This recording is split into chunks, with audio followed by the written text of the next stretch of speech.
Okay,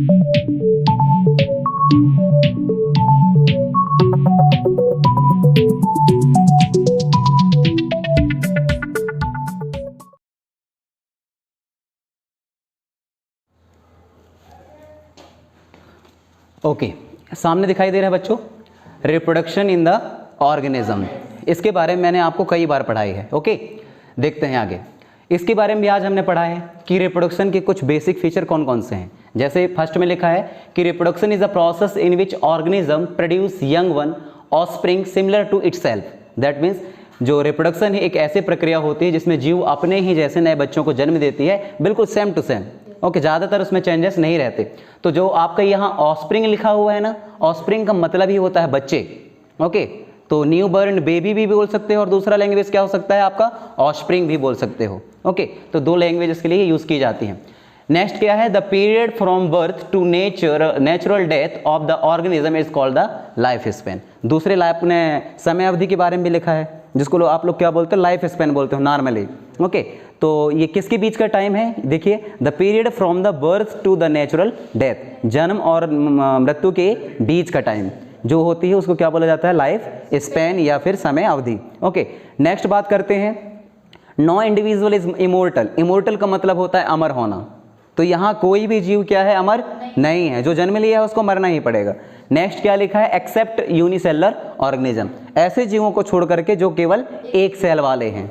okay, उनको जीवों को छोड़ दिया जाए तो बाकी कोई भी यहाँ अमर नहीं है। There is no natural death in the unicellular organism. इनका नेचुरल डेथ नहीं होता, किसका, यूनिसेलर ऑर्गेनिज्म का। इनको किसी कारण चाहिए होता है मरने के लिए। ओके, आगे यदि हम बात करें तो नेक्स्ट पॉइंट क्या है, based on the number of participant reproduction is the two types. जितने नंबर ऑफ पार्टिसिपेंट हैं, जितने भी जीव हैं, उनके दो ही कैटेगरी की रिप्रोडक्शन को इसमें बताने की कोशिश की गई है। ओके, जिनका नाम क्या है, असेक्सुअल और सेक्सुअल। ओके, दो कैटेगरी दिखाई दे रही है। ये आपके कुछ डायग्राम दिखाई दे रहे हैं। ये जो आपको दिखाई दे रहा है इसको बोला जाता है फेटस।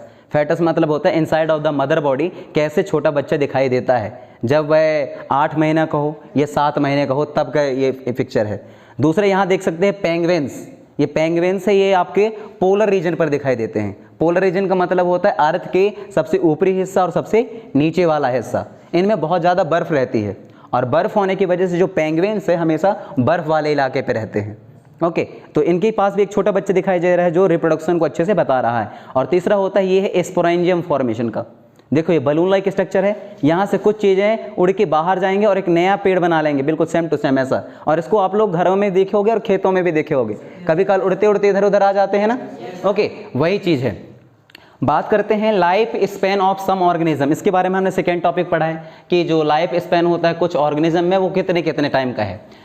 रोज दैट मीन्स गुलाब, कितना है इसका, 5 से 7 साल। राइस प्लांट मतलब होता है चावल का पौधा यानी धान, इसका कितना होता है बच्चों, 3 से 7 मंथ। ओके, बनियाइन ट्री 400 प्लस में है, जिसका आपने कुछ लोग बच्चों ने बताया कि ये 2000 साल के आसपास तक रहती है।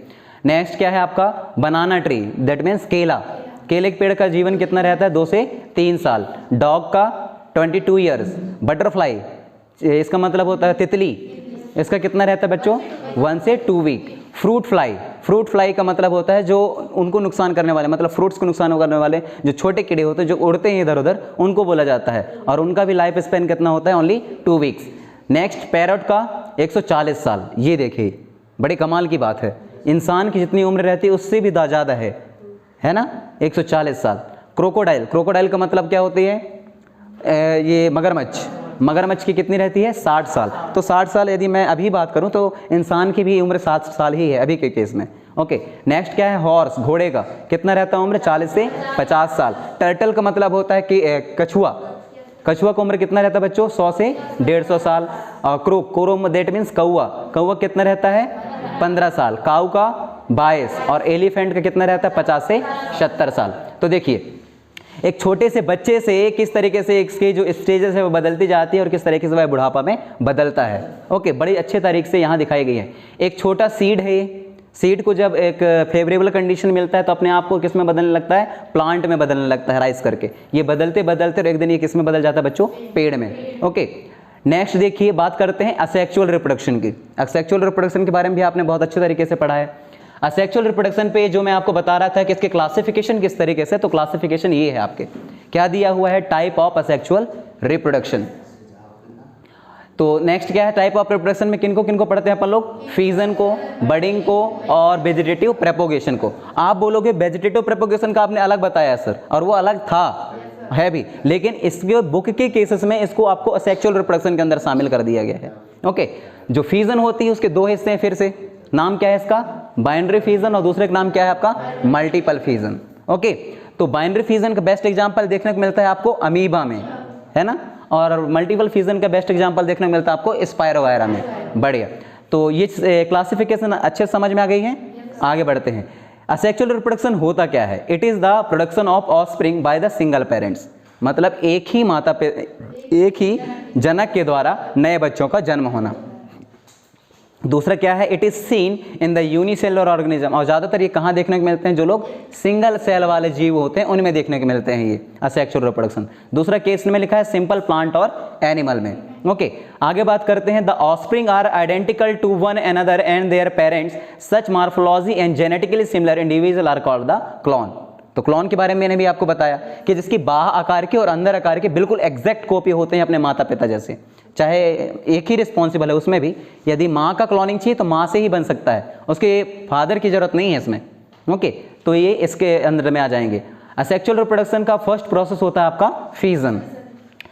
फिजन क्या है, देखिए ये है आपका बड़ा सा अमीबा दिखाई दे रहा है, ये अमीबा अपने लेंथ में क्या करेगा, चेंजेस लाएगा। लेंथ मतलब होता है लंबाई, लंबाई में चेंजेस लाएगा, और इसके जो बीच में ये वाला पार्टिकल है रेड कलर का दिखाई दे रहा है सबको, ये कहलाता है अमीबा का न्यूक्लियस। क्या कहलाता है, अमीबे का न्यूक्लियस। तो न्यूक्लियस भी क्या करता है, खींचता है।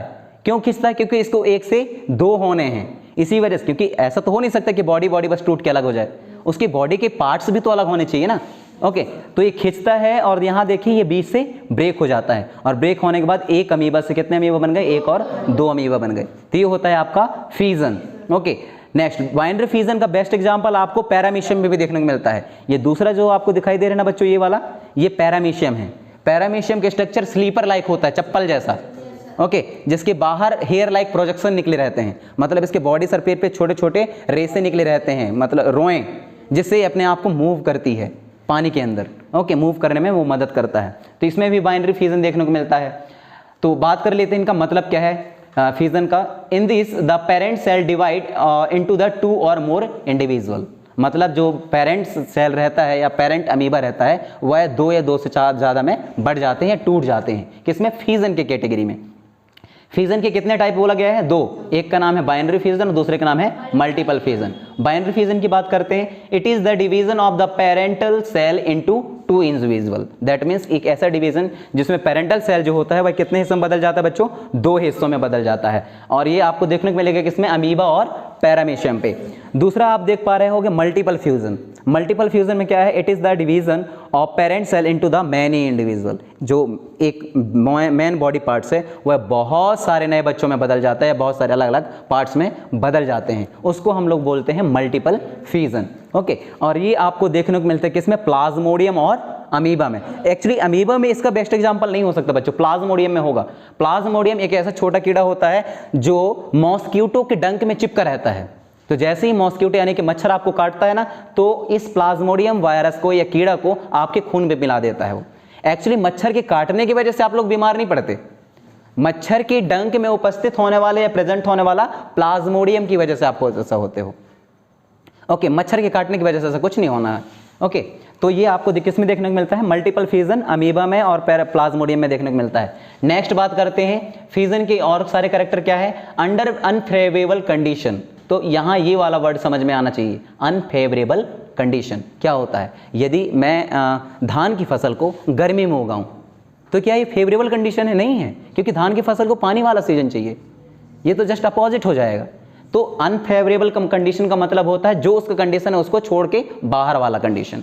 जैसे धान की फसल को मैं गर्मी में उगाऊं तो ये कहलाएगा उसके लिए अनफेवरेबल कंडीशन, और फेवरेबल कंडीशन क्या कहलाएगा कि धान वाली फसल है मतलब मैं बरसात में ही उगाऊं, तो ये कहलाएगा आपका फेवरेबल कंडीशन। ओके, तो यहाँ लिखा है under the unfavourable condition amoeba withdraw it the pseudopodia and secrete the 3 layer hard covering cyst around itself, it is called the एनसाइटेशन।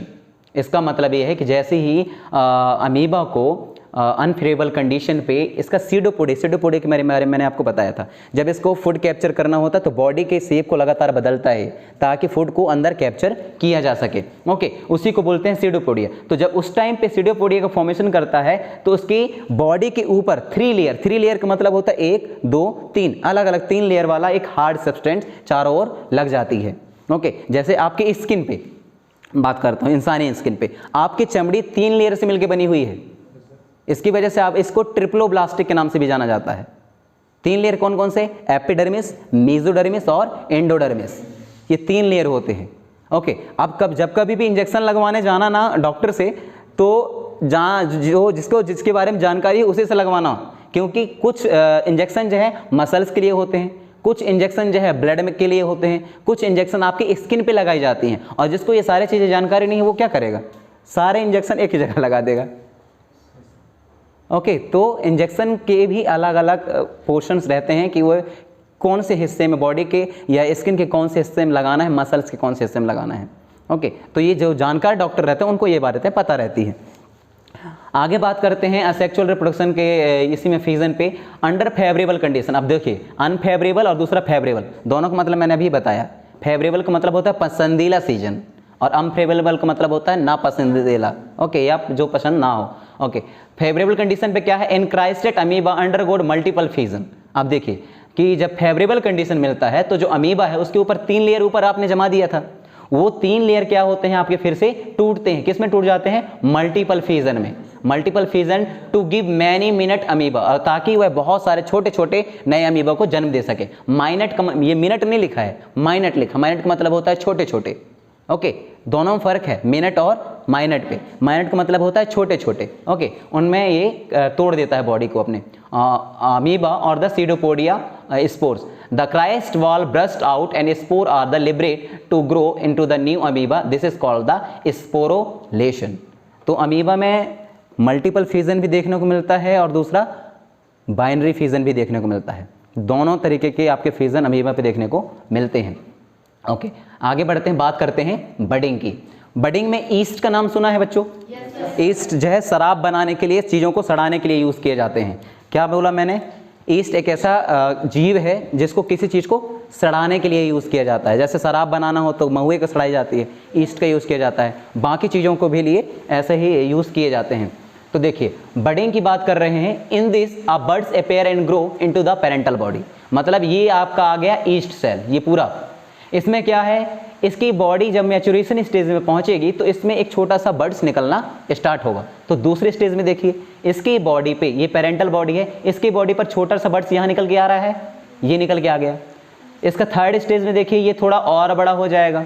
4th stage में देखिए एक ऐसा टाइम आएगा कि यहाँ से अलग होने की कोशिश करेगा, और एक ऐसा टाइम आएगा 5th कंडीशन या 5th स्टेज कि ये एक दूसरे से दोनों अलग हो जाएंगे। मतलब ईस्ट जो है किस तरीके से 2 हिस्से में बढ़ती है, इसको किसके अंदर पढ़ी जाती है? बडिंग के अंदर पढ़ी जाती है। ओके, नेक्स्ट बात करते हैं आफ्टर मैच्योरेशन। यही बात है, मैंने बोला ऐसा नहीं है कि छोटे बच्चे एक नए बच्चे को जन्म नहीं दे सकते। छोटी बच्ची 12 साल से छोटी बिल्कुल भी नहीं दे सकते, क्योंकि उस लायक वो है ही नहीं, मेंटलिटी तौर पर भी नहीं है और शारीरिक तौर पर भी नहीं है। तो पुराने ज़माने में जो चाइल्ड मैरिज होती थी ना, तो चाइल्ड मैरिज के बहुत ज़्यादा डिसएडवांटेज थे। एक्चुअली आज की कंडीशन पे ऐसा है कि जब एक औरत दिमागी तौर पर और शारीरिक तौर पर, दोनों तौर पर यदि सक्षम हो जाए तभी बच्चों की शादी करनी चाहिए। इसलिए यदि ऐसा हो या कम उम्र में ऐसे पेरेंट्स कम उम्र में अपने बच्चों की शादी करते हैं तो आने वाले, मतलब उनके बच्चों के जो बच्चे आएंगे वो विकलांग पैदा होते हैं। बच्चों थोड़ा सा सतर्क रहना इन चीज़ों से, या तो वो दिमागी तौर पर कमज़ोर रहेंगे या फिर शारीरिक तौर पर कमज़ोर रहेंगे। इसलिए क्योंकि आपने उसको टाइम दिया ही नहीं। 18 के से पहले शादी करा देते हैं गांव में।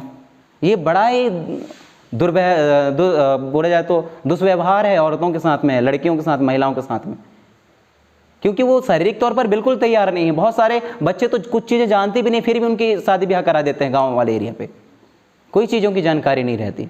ओके, तो इन चीज़ों से सतर्क रहना है। इसी वजह से गवर्नमेंट ने कुछ रूल्स डिसाइड किए हैं। वो रूल्स इस तरीके के हैं कि जो बॉयज़ हैं उनकी उम्र 21 रहनी चाहिए और गर्ल्स की 18 के आसपास रहनी चाहिए।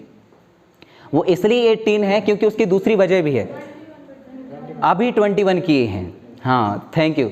ओके अभी 21 किए हैं। ओके तो इसलिए भी छोटी उम्र थी इनकी, क्योंकि जो गर्ल्स होती हैं उनमें मैचुरेशन या एडोलेसेंस की पीरियड पहले स्टार्ट हो जाता है बॉयज़ के कंपेरिजन पे।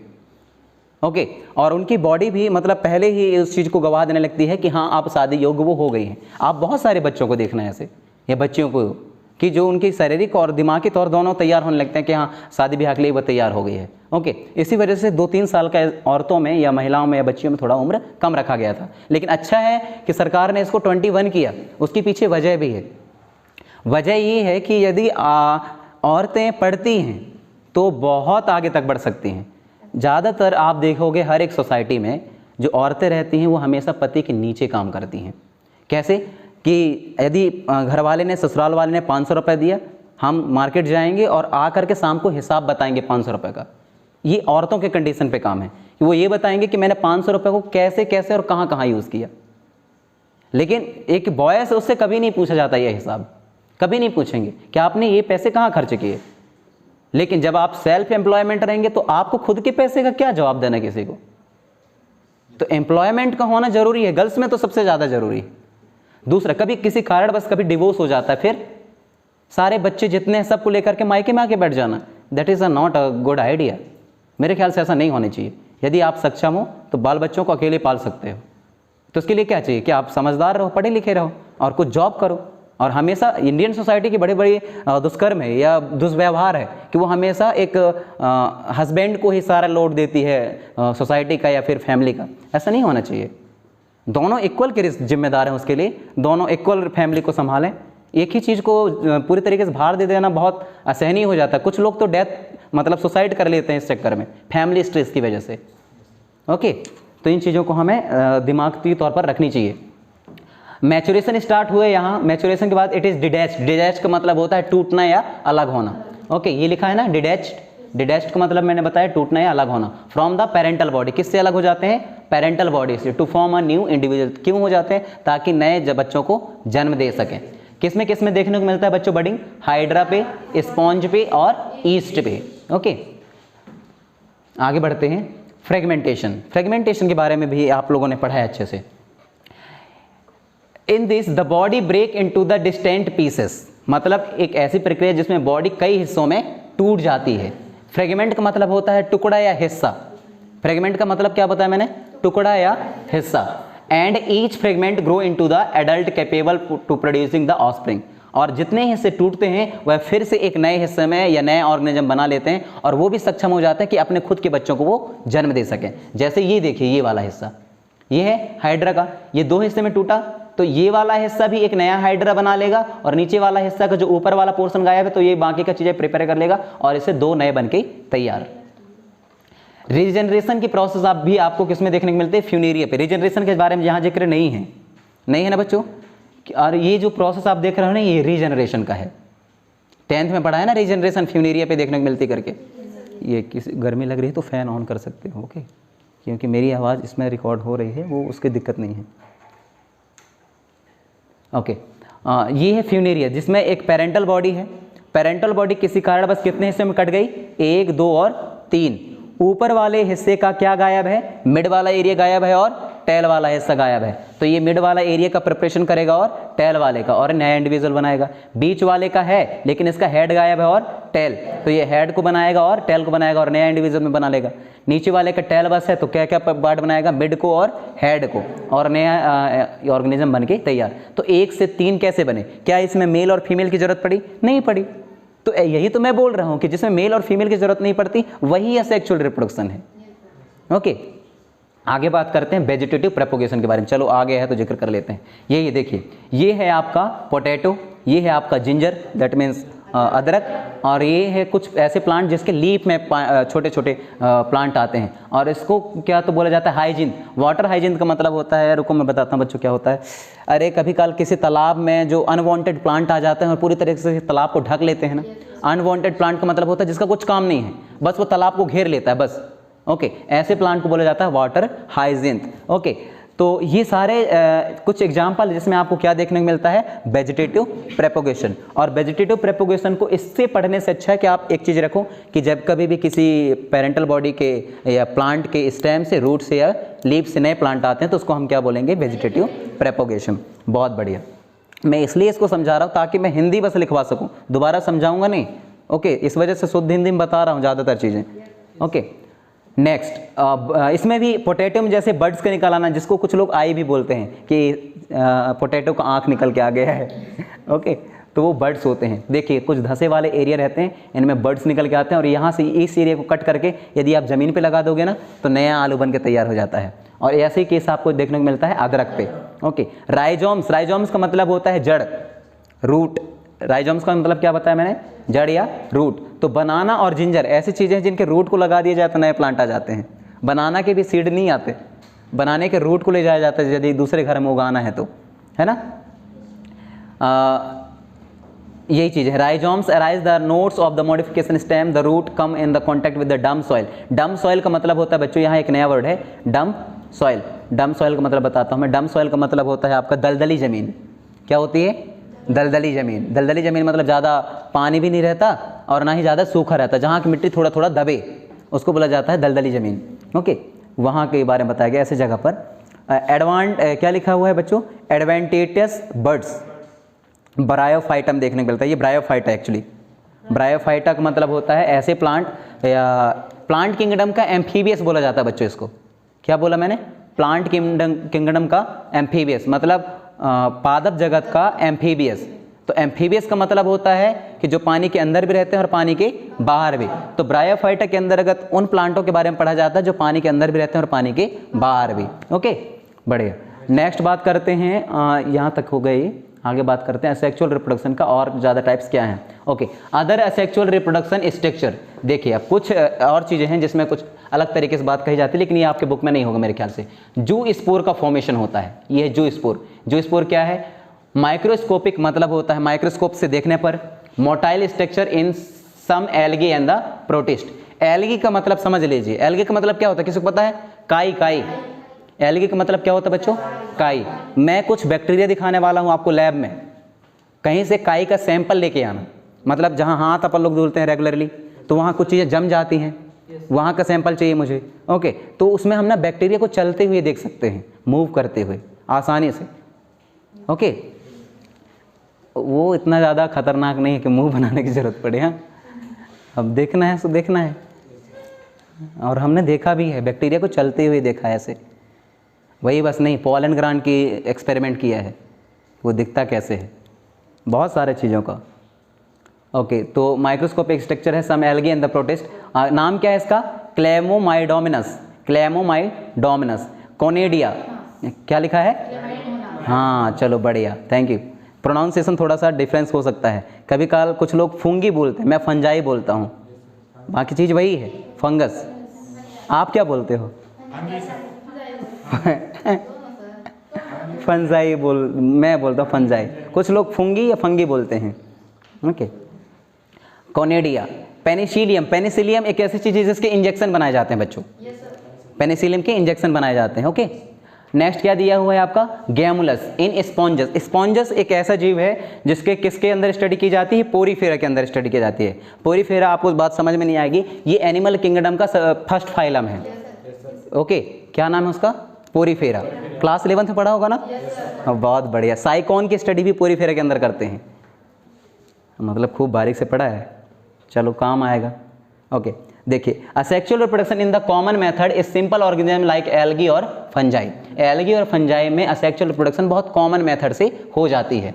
During the adverse condition they shifted to the sexual reproduction. अब देखिए, ये जरूरी नहीं है कि असेक्सुअल रिप्रोडक्शन ही करें, यहाँ बोला है कि यदि इनको अवर्स कंडीशन मिले, ये एक सही स्थिति मिले, तो ये किस में शिफ्ट हो जाते हैं, सेक्सुअल रिप्रोडक्शन पे।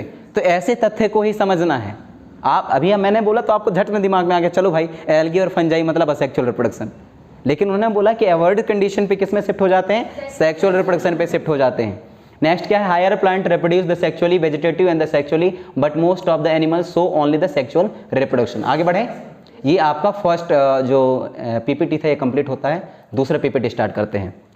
ये है आपका सेक्सुअल रिप्रोडक्शन। तो सेक्सुअल रिप्रोडक्शन का बेस्ट एग्जांपल होता है इंसान। ओके, तो यहाँ आप दो चीज़ें देख सकते हो, दैट इज़ कॉल्ड ओवम और that is called sperm. Okay, तो आपके प्रैक्टिकल में स्पर्म का आइडेंटिफिकेशन भी है कि वो दिखता कैसे है, प्रैक्टिकल में यदि देखा जाए तो। ओके, तो ये बच्चों स्पर्म का सैंपल में ही ना जीवन होता है ऐसा लगता है, मतलब यदि हम उसको माइक्रोस्कोप पे देखें ना तो वो छोटे कीड़ों जैसे इधर उधर मूव होते हैं। तो बात कभी कल कंफ्यूजन पैदा करती है। हम नॉर्मली सोचते हैं कि आफ्टर द फर्टिलाइजेशन ही जायगोट का फॉर्मेशन होता है और बच्चे बन पाते हैं, लेकिन इसका एक्सपेरिमेंट क्या बताता है, अरे उससे पहले भी ये मूवमेंट करता है। और मूवमेंट किस में देखने मिलता है, ज़्यादातर जीवों में ही। तो यहाँ तक तो मेरे को लगता है कभी कल कि स्पर्म में ही जिंदगी है। ओके, तो ये चीज़ें आपके दिखाई गई हैं और ये आपका दिखाया गया है ओवरी। ओके, आगे बढ़ते हैं। That is a sexual reproduction. Sexual reproduction के केसेस पे यह है, it is reproduction that involves the formation of the male and the female gamete. Sexual reproduction को अंजाम देने के लिए मेल और फीमेल गैमेट का होना जरूरी है। ओके, नेक्स्ट क्या है, either by the same individual or different individual of the opposite sex. तो यहाँ दो केसेस हो सकते हैं। सेम इंडिविजुअल का मतलब होता है कि एक ही प्लांट, एक ही जैसे स्ट्रक्चर दिखने वाले, और अपोजिट कैटेगरी, अपोजिट सेक्स का मतलब होता है अलग अलग जेंडर पे। Okay, such as male and female पे। ओके, इस तरीके की मीटिंग आपको सेक्सुअल रिप्रोडक्शन के अंदर देखने को मिलते हैं। It is result in the offspring, और आफ्टर द फर्टिलाइजेशन रिजल्ट क्या आते हैं, ऑफस्प्रिंग। ऑफस्प्रिंग का मतलब थोड़ी देर पहले बताया था मैंने, बेबी। ऑफस्प्रिंग का मतलब क्या होता है, बेबी, ये बच्चे। Okay, that are not identical to the parental almost themself. जो नए बच्चे आते हैं ह्यूमन के केस पर, वो अपने माता पिता के एग्जैक्ट कॉपी कभी नहीं होते। आप देख लीजिए, अपने माता पिता से अपनी शक्ल मिला के देखना, एग्जैक्ट कभी नहीं हो सकते। थोड़ी सिमिलरिटीज होंगी। एग्जैक्ट कब होंगे, जब हम असेक्सुअल रिप्रोडक्शन को अंजाम दें, जब हम क्लोनिंग करें, तो फिर हमारा स्ट्रक्चर कैसे चेंजेस आते हैं, इसलिए क्योंकि दोनों के करेक्टर का 50-50% कॉन्ट्रीब्यूशन रहता है। माँ का भी 50% करेक्टर बच्चों में देखने को मिलते हैं, और पेरेंट्स को भी या फादर के भी 50% करेक्टर आपके बच्चों में देखने को मिलते हैं। तो इसी के लगातार हो रहे चेंजेस की वजह से ही देखना, पहले हमारा पूर्वज क्या थे, जब बंदर थे, अपने आप को हर स्टेज में बदलते गए। आज क्या है, इंसान बने बैठे हैं, और इंसान यदि बदलेगा तो हो सकता है नए जीव की उत्पत्ति हो। क्योंकि मैं कुछ एग्जाम्पल बता सकता हूँ आपको।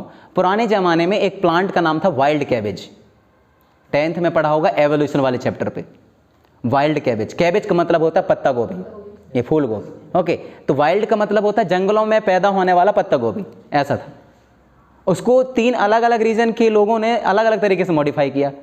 तो आज वही पत्ता गोभी 3 अलग अलग हिस्सों में बेची जाती है मार्केट पर। एक का नाम है ब्रोकली, दूसरे का नाम है आपका कॉलीफ्लावर, और तीसरे का नाम अभी क्या है बताया मैंने, 1 मिनट, कॉलीफ्लावर, एक का नाम कैबेज।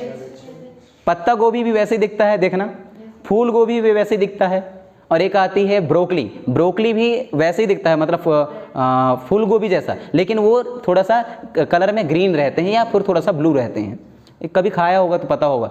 अब सोच लो, ये 3 अलग अलग स्पीसीज आज हैं, लेकिन इनके पेरेंट्स क्या है, एक ही है। ओके, तो इसको बोला जाता है स्पेशलाइजेशन, मतलब नए स्पीसीज के बनने की प्रोसेस, कि नए स्पीसीज बनते कैसे हैं।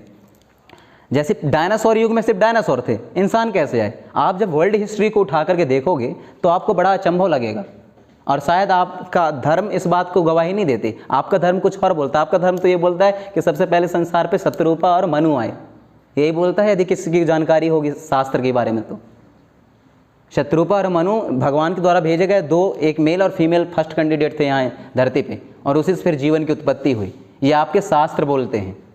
और आपका वेद तो ये बोलता है कि भगवान ब्रह्मा के अलग अलग बॉडी पार्ट से अलग अलग जीवों की उत्पत्ति हुई। और कुरान आपका क्या बोलता है, कुरान कुछ और ही बोलता है। मतलब धर्म ही अपने आप में कन्फ्यूजन है, आपको क्या समझाएंगे वो। अब मैं ये नहीं कह रहा हूँ कि धर्म को मत मानो, लेकिन आंख मूंद के मत मानो, ये भी कहना मेरा, आंख मूंद के नहीं मानना है। थोड़ा सा दिमाग लगाने के क्या हो सकता है। लेकिन इस बात का आप समझ में आ रहा है कि स्पीसीज से नए स्पीसीज बनते कैसे हैं, तो इसको हम एक्सेप्ट कर सकते हैं, क्योंकि वो चीज़ें हमें दिख रही हैं। कई एग्जाम्पल ऐसे दिख रहे हैं। ओके, आगे बढ़ते हैं। ये बात समझ में आ गई बच्चों। तो ये देखिए, ये फ्लावर है, इसके ऊपर एक बी बैठे हुए हैं, वर्कर बी हैं। ये क्या करेंगे, यहाँ से जूस को इकट्ठा करेंगे और ले जा करके बी में, सॉरी उसको क्या बोलते हैं, हाँ मधुमक्खी की छत्ता को क्या बोलते हैं, हाइव बोलते हैं, या फिर ओके चलो ध्यान आएगा तो फिर कभी बताएंगे।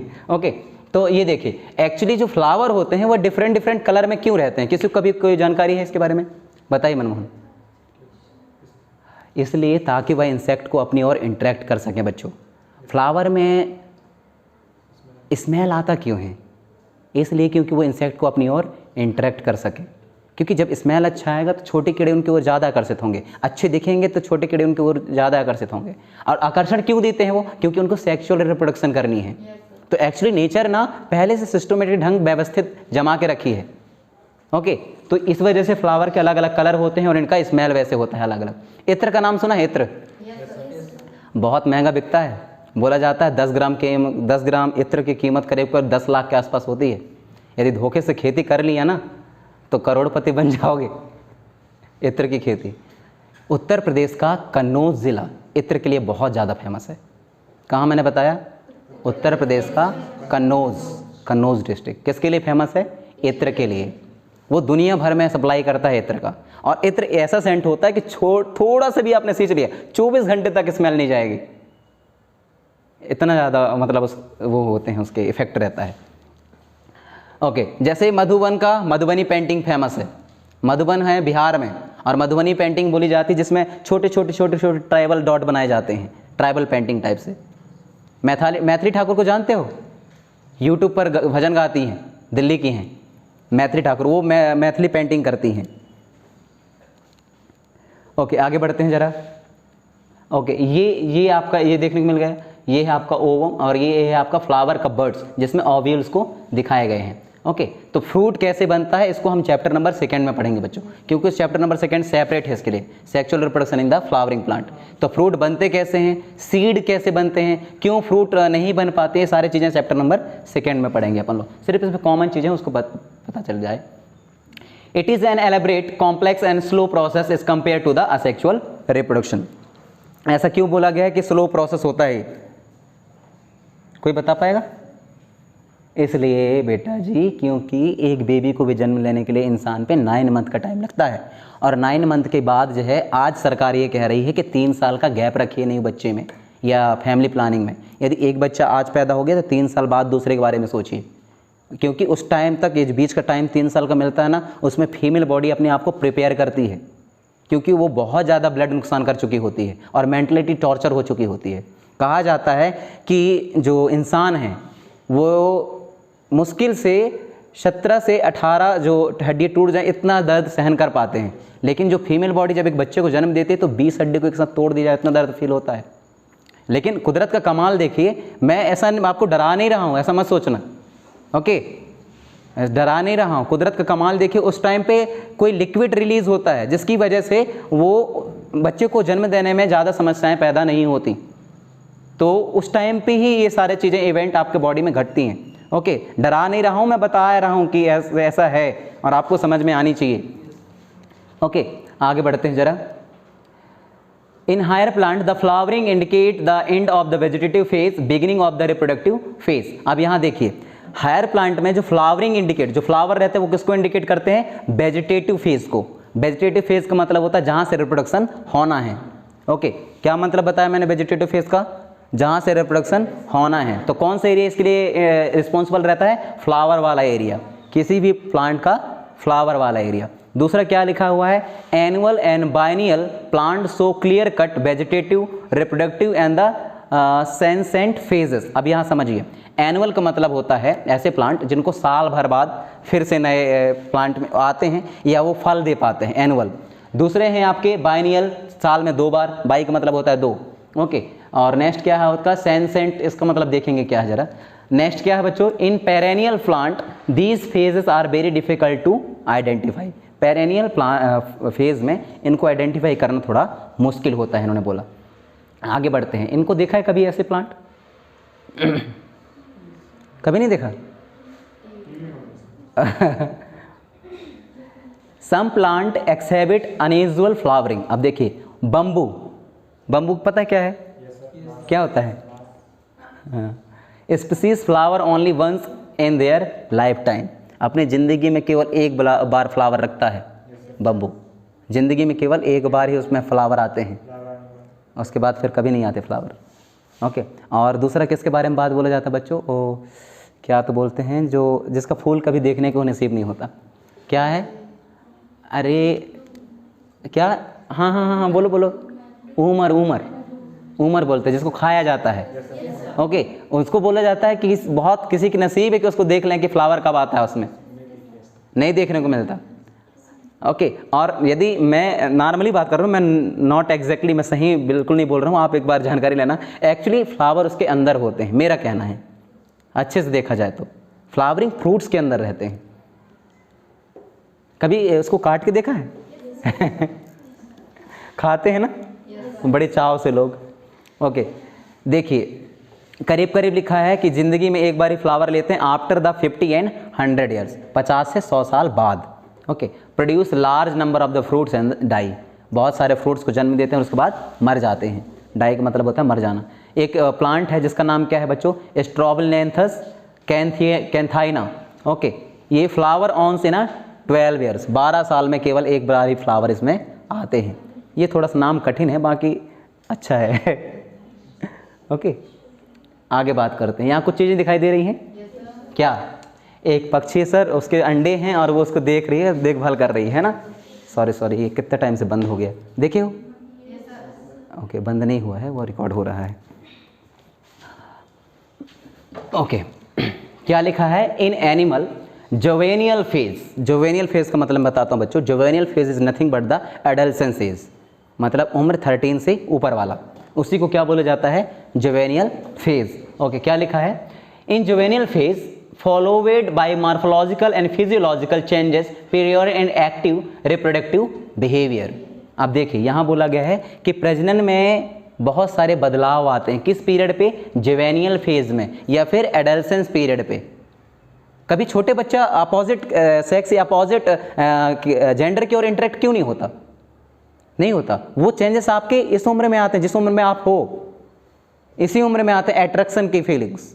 ओके, छोटे बच्चे में नहीं आते जब तक वो 12 या 13, 11 या 12 साल 13 साल तक ना आ जाए, उसके पहले कभी नहीं आते। ओके, तो एक्चुअली इसके लिए आप जिम्मेदार नहीं हो, आपके बॉडी के अंदर हो रहे चेंजेस जिम्मेदार हैं। बॉडी के अंदर सिक्रेट होने वाले हार्मोन्स इसके लिए जिम्मेदार है, जिसमें आपके दिमाग का कंट्रोल नहीं रहता, बहुत कम ही रहता है, क्योंकि वो बहुत ज़्यादा हावी होने लगते हैं। ओके, नेक्स्ट क्या है आपका? Birds lining in nature lay eggs only the seasonally. जो पक्षियाँ होते हैं वह एनवायरनमेंट पे सीजनली अंडे प्रोड्यूस करती हैं, हमेशा नहीं करती, सीज़न होता है उनका कुछ। ठीक वैसा ही जैसे बेफेलो का बोला जाता है ना कि एक साल, यदि इस साल के इस मंथ में आया तो जब वह नए बच्चों को जन्म देने वाली होगी, इसको 1-2 महीने पहले ही वह दूध देना बंद कर देती है। ओके, और ठीक आगे पीछे का 15 दिन का गैप हो सकता है, 15 से 1 महीने का, बाकी सही टाइम पे वो नए बच्चों को जन्म देती है। ओके, तो ये सीजनली ब्रीडर्स होते हैं, सीजन के अकॉर्डिंग ही नए बच्चों को जन्म देते हैं। However birds in the capacity poultry can be made to lay eggs throughout the years. और यहाँ तक बोला गया है कि ये क्या लिखा है इसका मतलब? However birds in captivity poultry can be made to lay egg इनका थ्रू आउट द ईयर्स। एक मिनट ना, अच्छा यहाँ इस तरीके से बोली गई है कि जो बर्ड्स होते हैं, जैसे हम पोल्ट्री की बात करें, poultry farm you know, poultry farm नहीं जानते जहाँ मुर्गियों को रखा जाता है। ओके, तो यहाँ बोला गया है कि इनको ऐसी व्यवस्थाएं रहती हैं कि यहाँ साल भर अंडे को रखा जा सकता है। ओके, ये इस तरीके से, बाकी देखना पड़ेगा क्या मतलब है इसका, थोड़ी सी कन्फ्यूज़न आ रही है इसमें। ओके, बात करते हैं सेक्सुअल रिप्रोडक्शन की। ये है ओवरी, जहाँ हर मंथ जो फीमेल बॉडी है वह एक ओवम को रिप्रोड्यूस करती है। ओके, और ये आपको किन में देखने को मिलता है, देखते हैं जरा। The female of the placenta mammals. Placenta का मतलब मैं बताता हूँ बच्चों, जब बच्चा जन्म लेता है ना तो उसके नाभि से एक कनेक्शन जुड़ा रहता है माँ के पेट के अंदर और उसके नाभि तक। ओके, उसी की वजह से बच्चे में खाना पीना, डाइजेशन, उसका सांस लेना, सारा प्रोसेस हो रहा होता है जब वह पेट के अंदर रहता है तब।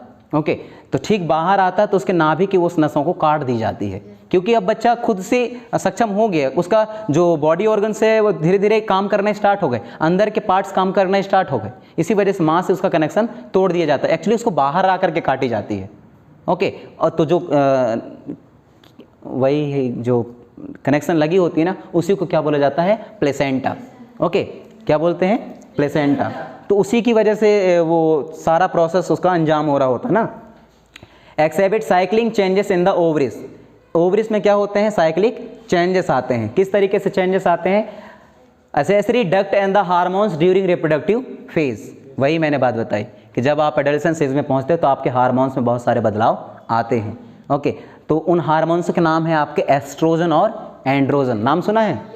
ओके, एस्ट्रोजन और एंड्रोजन, और बॉयज़ में एक और होता है टेस्ट्रोजन। ओके, तो इनकी वजह से हमारे बॉडी में बहुत सारे चेंजेस आते हैं। द नेक्स्ट क्या दिख है, नॉन प्राइमेट्स, काऊ, सीप, रैट, डियर, डॉग और tiger.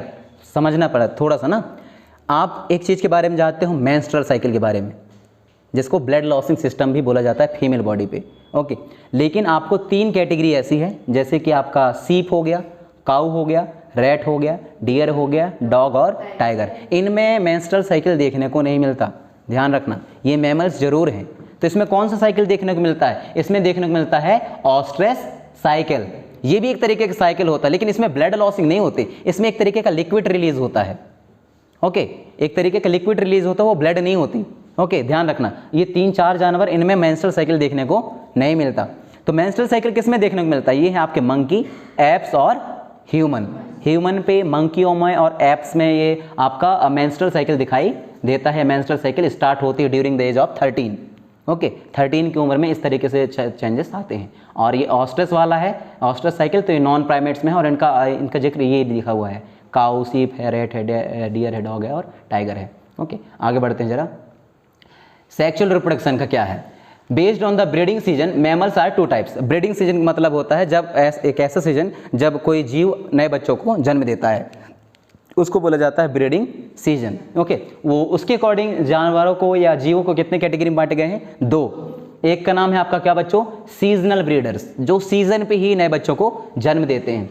The mammals living in the natural condition, ऐसे मैमल्स जो कि नेचुरल कंडीशन पे रहते हैं। नेचुरल कंडीशन मतलब उनको हमें घर बना के नहीं देना है, उनको देख रेख नहीं करनी है, वो नेचर पे ही रहते हैं। ओके, ऐसे मैमल्स क्या करते हैं? Exhibit reproductive cycle only during the favourable season. तो ऐसे जो कि नेचर के ऊपर ही डिपेंड रह करके अपनी जीवन यापन करते हैं, तो इसमें कौन आ जाएगा आपका? मंकी आ जाएंगे, क्योंकि मंकी को हम आश्रय नहीं देते, काऊ को देते हैं।